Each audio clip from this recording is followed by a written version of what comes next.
Hola.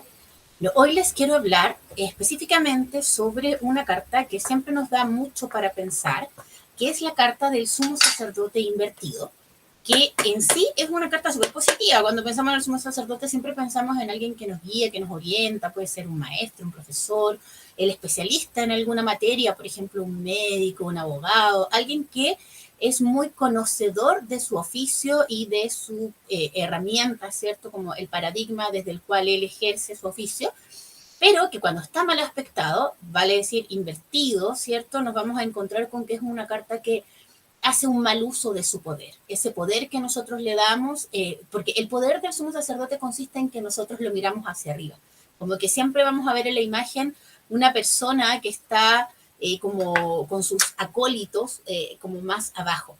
Esta figura que a nosotros nos parece tan grandiosa porque ostenta un conocimiento, un saber, es algo que para nosotros es como, wow, no, es que el doctor dijo que me voy a morir en 3 meses, no, es que el médico dijo tal cosa, son como seres absolutos. Cuando estos personajes se nos caen, porque en el fondo no hay una sola verdad y porque en el fondo alguien puede ser muy especialista, pero aún así no tiene derecho a decirte, señora, usted se va a morir, por ejemplo, o por ejemplo pasa mucho con los personajes de la iglesia, ¿cierto?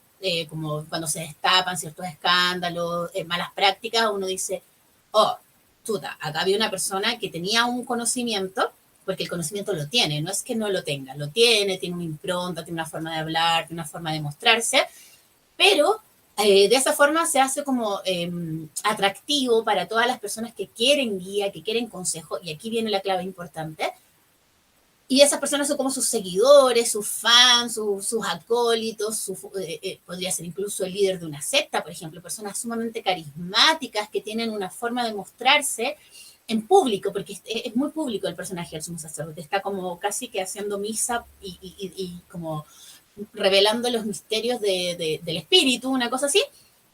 Cuando eso pasa, nosotros ponemos toda nuestra confianza en esa persona, ponemos nuestra fe, pensamos que esa persona realmente es un intermediario entre el cielo y la tierra, entre los seres humanos y Dios, por ejemplo, o entre los seres humanos y algún tipo de conocimiento, algún ámbito de la realidad. Y eso nos lleva a dos cosas. Primero, que ponemos demasiadas expectativas sobre una persona que no necesariamente va a hacer buen uso del poder que le estamos delegando. Si nos sale una carta como el sumo sacerdote invertida, sabemos que es una persona que seguramente tiene una tendencia un poco oscura y que se va a aprovechar de esa confianza que le estamos dando. Y por otro lado, ¿qué pasa con la confianza en mí mismo? Porque muchas veces mi intuición me dice no, o muchas veces, por ejemplo, yo ya conozco, estudié algo, por ejemplo, pero no me creo el cuento de que yo también conozco eso y digo, no, es que el profesor sabe más, no, es que mi maestro sabe más.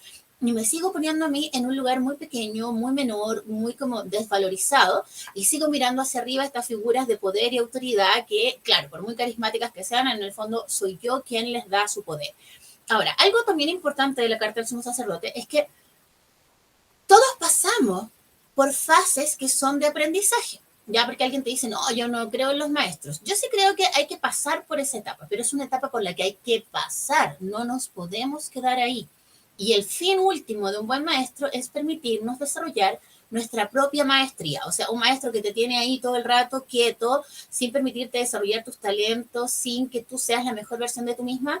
En el fondo es alguien que quiere como admiradores, es alguien que quiere como que lo aplaudan, que lo vanaglorien, pero un maestro te va a decir, tú eres bueno en esto, cultiva esto otro, quizás no te va a alimentar ciertas áreas porque uno no es bueno para todo, pero un maestro siempre va a ver cuál es tu luz y la va a potenciar en vías de que tú desarrolles tu propia maestría. Esos maestros que te quieren tener siempre en un lugar menor, que no te permiten transitar hacia la mejor versión de ti misma, esos maestros ya tienen un grado de oscuridad, ya serían más cercanos a un sumo sacerdote invertido.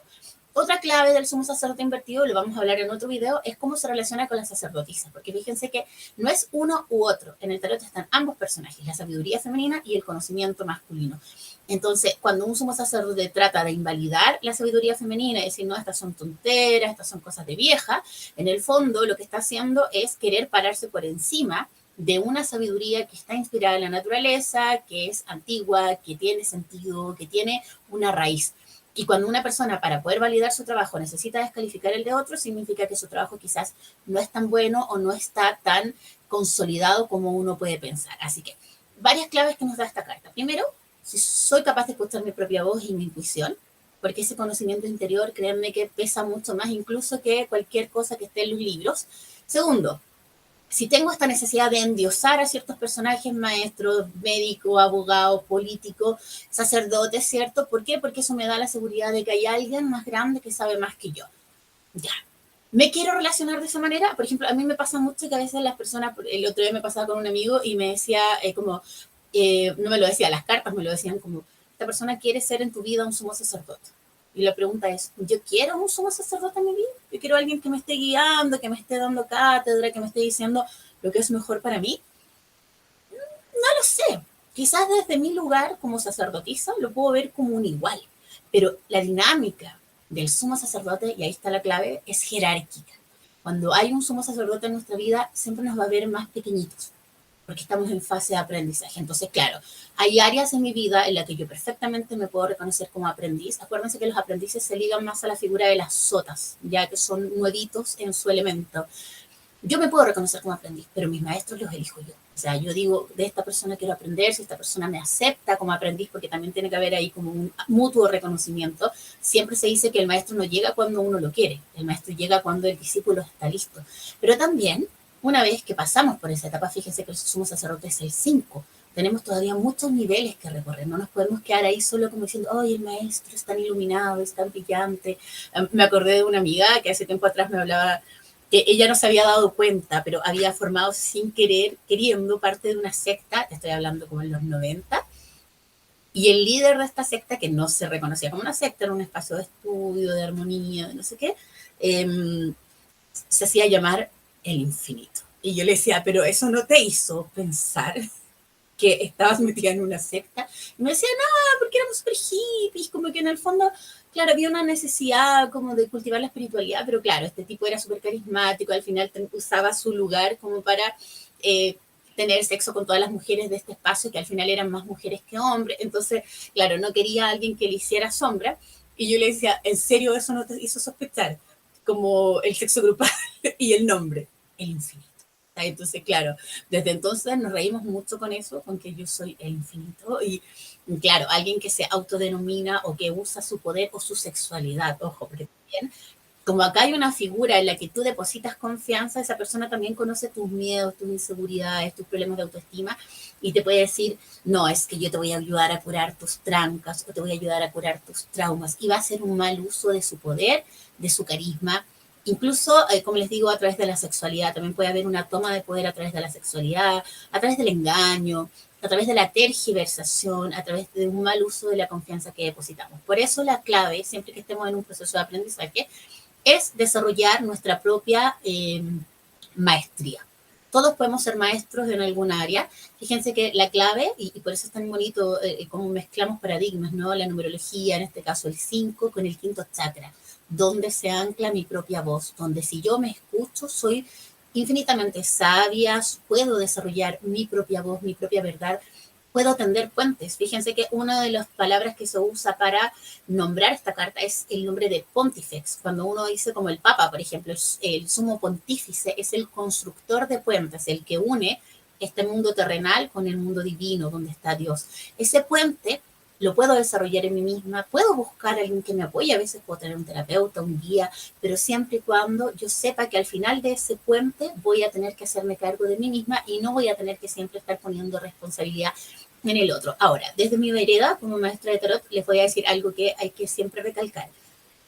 Cuando tú asumes a tu cargo a alguien, un aprendiz, tú eres responsable para siempre del uso que esa persona haga de lo que tú le estás enseñando. Yo sé que suena dramático y puede sonar exagerado, pero ¿por qué lo digo? Porque por eso es tan importante que no nos autodenominemos maestros en alguna disciplina, porque si tú no tienes la certeza o la garantía de que la enseñanza que tú vas a hacer a esa persona la va a honrar y no la va a tergiversar. No significa que siga al pie de la letra, significa que honra ciertos principios básicos. Esa persona es tu discípulo. Si esa persona se equivoca o esa persona hace un mal uso, o esa persona engaña o estafa, significa que algo hicimos mal en nuestra etapa de formación. Se me viene a la cabeza como una, no sé si es la uno o la 2, pero un espacio, miren, ahí está mi perro, de Kung Fu Panda, donde el maestro dice, yo lo hice mal, yo lo amé profundamente, pero no vi su oscuridad. Así que les dejo esa reseña, vamos a hablar en otro video sobre, vamos a hablar sobre cómo se relaciona con la sacerdotisa, cómo se relaciona con la sacerdotisa el sumo sacerdote, eso es muy importante.